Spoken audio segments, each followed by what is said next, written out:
Enchia kese enkoma ya chefo nyina Penax Plus eso enie social media trends ne de ahaya na obenya ni nyina wo ensem so ekoso wo Ghana ne de bebre oto obo na enie o subscribe to eye platform yi so a obenya sa ensem ni bebre na oba Ghana chese ya manyu semu a me kire MP ba ko a an ma hye bedwani ba ko a se amanfo atu omobo eka ne ho asem yie pa na se abre wo kɔ parliament ache se yetimi asi ne ho nkonwa na ye deliberate e wone nsem ho enye obi ase ye MP de madome kwabenya constituency mekire honorable Adwo Asafo na Ghana fo nyina nim se maami wo fi kromu ha sei eja na konwa ne oja akonwa ne to ho no menye ne ese ma hye bedwa akonwa ne ono de oja ne de to empty no oh bro afekora onyama kromu haye ena nkofo ka se na eba ne se na MP wo search se wotena wo bro no so constituency na hu nsem ekoso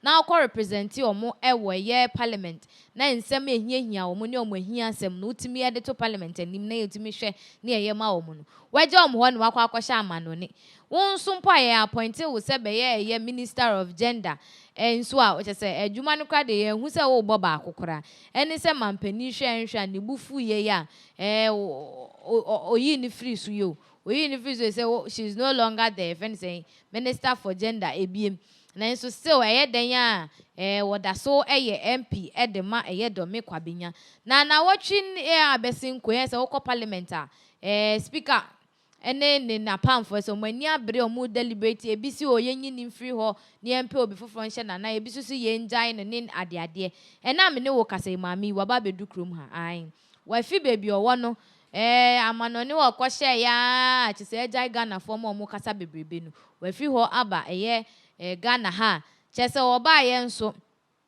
ne ekoso de echenkrei ni nyina ne se oba ye wodi nani kire one of the mega churches a ewo krom ha sei wo ne constituency ne so se chenye Thanksgiving service gangan to apa de mu odin ye eno okoye no so oda nyame asewie no de tu dwa se ne mpatamufo ne constituents for waba ese ya waba yi de wo behwe no atoto nyame yie pa na yekoto aba kra se danya she would still be the MP for Dome Kwabenya. Ashefo ma yenhwe video ya na ye maame. Tese woda nyame ase e wa so dem a wo san edisa ensemi etudwa.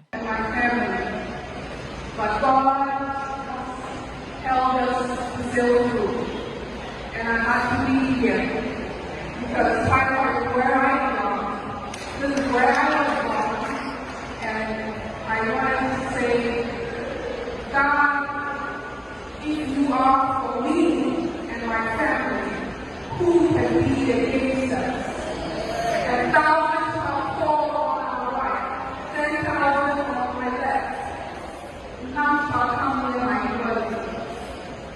Only with my eyes will I see the recompense of the wicked. I thank you, Head Pastor, for giving me this opportunity. I thank the whole constituency, especially Piper, for all the prayers and for all the support.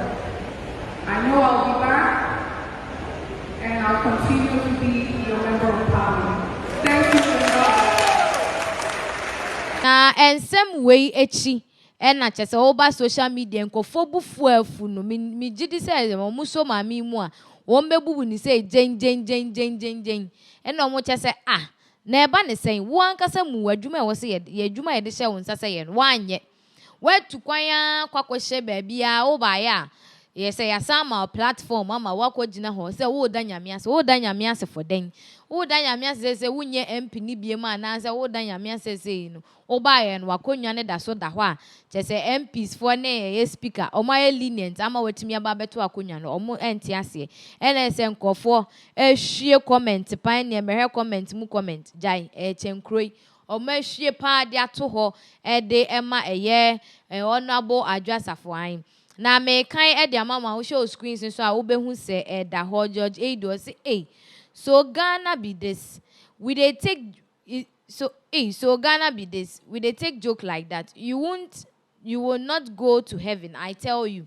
na che say wɔkyerɛ adwasa for heaven and friend heavy wo mpie mu okra because your yeah no entwa kwan mu. Obi say thanksgiving for being absent from parliament yet taking salaries. This is an insult to the constituents. She should rather thank Bagbin and the NDC for protecting her and not God. And I say minority for no and na ejina nechi. So yenjai no yenjai ma yen free ho ni ada den te be ya won fast da ema minority for ni nyankopon. And Obi to say let's wait for the constituency election. If she can survive there will be no speaker to protect her or minority. This shows she's deliberately absented herself for Ghana to go to the IMF, and you are giving thanks to your evil deeds to the nation. And so Timusa man for buefu ye pa. Obi say she should rather go and thank the speaker. Na say enye speaker of parliament Alban Babing or no. And I say why in any kakra de ama no na wo watimi afri wakɔhye ma na watimi aba ɛna nsa be wotimi ɛbɛfa wakonwa nka wo megina wo sɛ wo be Thanksgiving ceremony sɛ hwa yɛ na obi so kyerɛ some pastors are the cause of our woes. Instead of rebuking her, you have given her the platform to misbehave. This is pure mockery to God. Obviously the majority wants to halt her out, but minority says no.